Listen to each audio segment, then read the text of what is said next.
नमस्कार दोस्तों, आपका स्वागत है आपके अपने योग विद्या चैनल में। दोस्तों आज का विषय है हमारा वात दोष। ठीक है भी, वात दोष की वजह से हमारे शरीर के अंदर कितने प्रकार के रोग उत्पन्न होते हैं, क्यों होते हैं और ये कितने भागों में होते हैं और ये इसके मतलब कितने भाग हो सकते हैं। इस तरह से आपके बहुत सारे क्वेश्चन पन्ने पड़े होंगे आपके माइंड के अंदर, और इस वात रोग को किस तरह से हम खत्म कर सकते हैं। आज हम इस बात पे चर्चा करेंगे दोस्तों। सिर्फ 5 फॉर्मूले आपको बताएंगे जिसके द्वारा वात दोष को आप खत्म कर सकते हैं। ठीक है, तो चलिए शुरू करते हैं, ज्यादा समय नहीं लेंगे। ठीक है, डायग्राम किस तरह से, एक गाड़ी लेते हैं, एक कार लेते हैं, मान लेते हैं कार लेते हैं। कार हमने बनाई है, हमने उसमें बनाने के लिए उसके अंदर पानी भी डाला है, वायु भी इसके अंदर प्रयोग की गई है, और उसके अंदर क्या हुआ है कि ऑयल भी उसमें डाला गया है। तो हम उसको कंपेयर करते हैं हमारे जो 3 दोष है, यानी कि वात पित्त कफ। ठीक है, इन तीनों दोषों के साथ कंपेयर करते हैं। किस प्रकार से, सबसे पहले लेते हैं कफ। कफ का कार्य क्या होता है, शरीर को नमी प्रदान करना। ठीक है, नमी का काम गाड़ी के अंदर कौन करता है, पानी, यानी पानी का कफ महत्व है। और हम लेते हैं पित्त दोष, यानी कि हीट को, एनर्जी किससे बनती है, डीजल से, यानी पेट्रोल से। गाड़ी को चलाने के लिए वो तो चाहिए, एनर्जी तो जरूरी है गाड़ी चलाने के लिए। तो इसीलिए हमने क्या किया, उसके अंदर क्या ऐड कर दिया, हमने पेट्रोल ऐड कर दिया, और शरीर के अंदर क्या दिया, पित्त डाल दिया। अब आता है वात। वात यानी कि आपकी गाड़ी की टायरों के अंदर हवा। ठीक है, आप गाड़ी को प्रेशर देते हो कहीं के जाने के लिए। ठीक है, या फिर एनर्जी के द्वारा आप कहीं उस गंतव्य तक पहुंच सकते हो। किसके द्वारा से, वायु, यानी कि टायर के अंदर प्रेशर होने की वजह से। अब आप कहोगे ये कैसा लॉजिक हुआ, आप लॉजिक समझिए क्या होता है भी। वात रोग की वजह से हमारे शरीर के अंदर कितने प्रकार के रोग उत्पन्न होते हैं। ठीक है, तो हम चर्चा करते हैं भी आखिर किस तरह से उसको हम कंपेयर कर रहे हैं। दोस्तों, एक वात रोग एक ऐसा रोग होता है जिसकी वजह से कफ और पित्त दोनों ही डाइवर्ट होते हैं अपने मूल स्थान से, यानी कि उसके साथ वो भी एक लाइन में आ जाते हैं। उसी वजह से आपके शरीर में अलग अलग प्रकार के रोग उत्पन्न होते हैं। तो हमें सबसे पहले किस रोग को ठीक करना है, वात रोग को। दोनों रोग है वो अपने आप ठीक हो जाएंगे। ठीक है, अब गाड़ी के साथ किस तरह कंपेयर करते हैं। गाड़ी के अंदर हमने तेल डलवाया, पानी डलवाया, वायु डलवाना भूल गए, तो क्या मुझे बताइए आप वहाँ तक पहुँच सकते हो। ठीक है, मुझे लगता नहीं। अगर हम कंपेयर करते हैं, गाड़ी के अंदर वायु भी अच्छी प्रकार से है, और गाड़ी के अंदर मतलब कि तेल भी अच्छे प्रकार से है, पानी नहीं हमने उसमें नहीं डाला, तो आप अपने कहीं कुछ समय, कहीं कुछ दूरी तक आप जा सकते हो, बिल्कुल जा सकते हो, धक्का देके जा सकते हो। मान लेते हैं आप अपनी गाड़ी के अंदर पानी नहीं डलवाया। ठीक है, इस बार क्या हमने डीजल नहीं डलवाया, पानी डलवाया, हवा डलवाई, आप दूसरे स्थान पर जा सकते हो क्योंकि धक्का देके। यानी कि एक वायु ही एक ऐसी बीमारी है जिसकी वजह से सभी चीज़ें होते हुए भी नए के बराबर है। तो ये थी वायु चीज, वायु दोष। ठीक है, वो वायु मतलब कि हमारे शरीर के लिए कितनी महत्व है। ठीक है, और इसकी वजह से हमें कितने प्रकार के रोग उत्पन्न होते हैं, वात पित्त कफ। ठीक है, ये 3 दोष होते हैं, तीनों के अलग अलग प्रकार के रोग हैं। ठीक है, जिसमें से वात के कम से कम 80 प्रकार के रोग हैं, मान लेते हैं।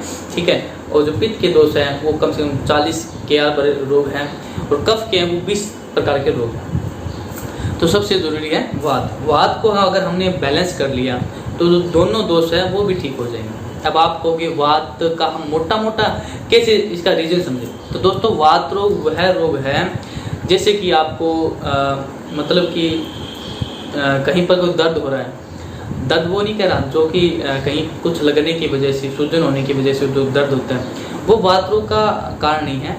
वात रोग होता है जैसे कि जॉइंट पेन होना, ठीक है, कहीं पर कोई बाव आना, या फिर जैसे कि हम भाषा में कह देते हैं बाइटा। ठीक है, यानी वो आता है किसी नब्ज के ऊपर चढ़ना। ठीक है, और हमारी जो त्वचा है वो रूखी सूखी होना, और इस प्रकार से बहुत सारे बीमारी उत्पन्न होती है। जैसे कमर में दर्द है, घुटनों में दर्द है, साइटिका पेन आज के समय में सबसे ज़्यादा चल रहा है, साइटिका पेन। ठीक है, पेट के अंदर आफरा आना। ठीक है, यानी कि एक मतलब गोला सा, महिलाओं में गोला कहते हैं जिसे, और पेट के अंदर बाइटे मतलब कि यानी कि नब्ज का इधर ऊपर होना, यानी कि इसे कहते हैं गैस बनना।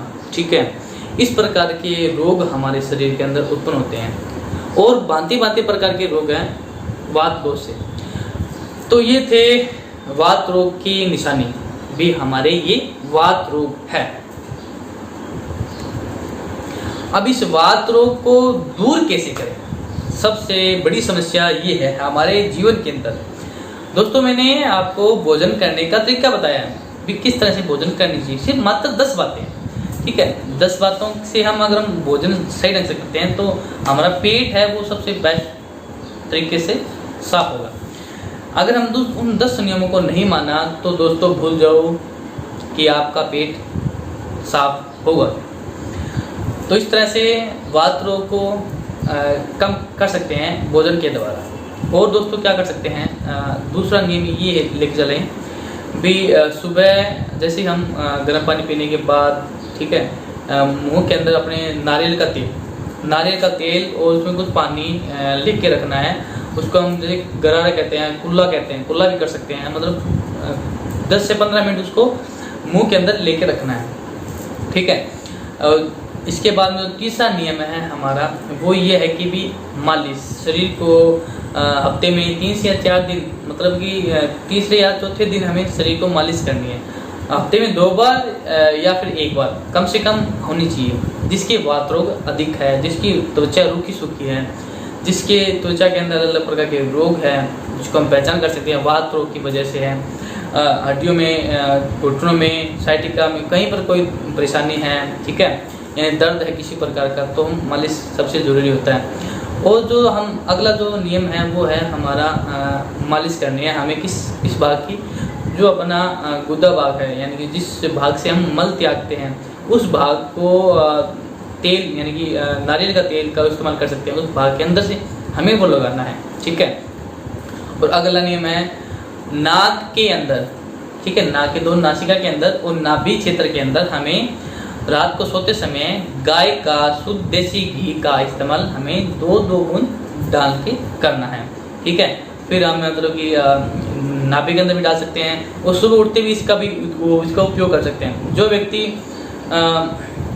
नेति क्रिया करता है, यानी कि जल नेति करता है, रबड़ नेति करता है, उसके पश्चात भी वो गाय का घी का इस्तेमाल कर सकता है, ठीक है। नाभि के अंदर तो ऑब्वियसली आपको करना ही है।